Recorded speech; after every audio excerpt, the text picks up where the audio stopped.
સાવલીની arts and commerce કોલેજમાં અખિલ ભારતીય વિદ્યાર્થી પરિષદ દ્વારા અખંડ ભારત સંકલ્પ દિવસ ઉજવાયો।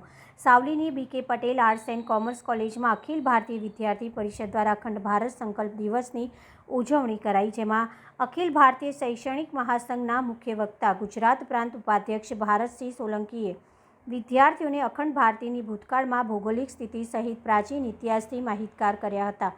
આ અખંડ ભારત સંકલ્પ દિવસની ઉજવણીમાં કોલેજ આચાર્ય વશિષ્ઠર ત્રિવેદી, નગર અધ્યક્ષ અંકુરભાઈ પાઠક, નગર મંત્રી નરેન્દ્રભાઈ ચૌહાણ સહિત કાર્યકરો ઉપસ્થિત રહ્યા હતા અને સંબોધન કર્યું હતું અને રાષ્ટ્રગીત સાથે કાર્યક્રમનું સમાપન કર્યું હતું। આજ રોજ 14 ઓગસ્ટના દિવસે આપણો દેશ જ્યારે આઝાદ થયો ત્યારે આઝાદીની સાથે સાથે દેશના ભાગલા પણ પડ્યા, ભારત, પાકિસ્તાન અને બાંગ્લાદેશ। જે તે સમયે ભારત અને પાકિસ્તાનમાં પૂર્વ પાકિસ્તાન અને પશ્ચિમ પાકિસ્તાન એમ કહેવાતું।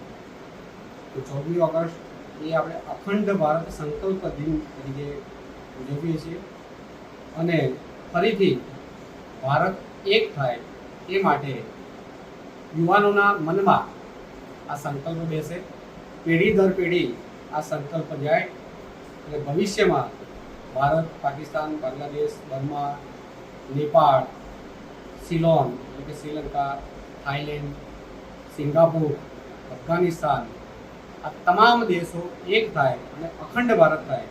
કારણ કે મહર્ષિ અરવિંદે કીધું છે કે જ્યાં સુધી ભારત અને અન્ય દેશો જે અખંડ ભારતનો અંગભૂત ઘટક હતા એ એક નહીં થાય ત્યાં સુધી ભારત પણ સુખી નહીં થાય અને અન્ય દેશો પણ સુખી નહીં થાય।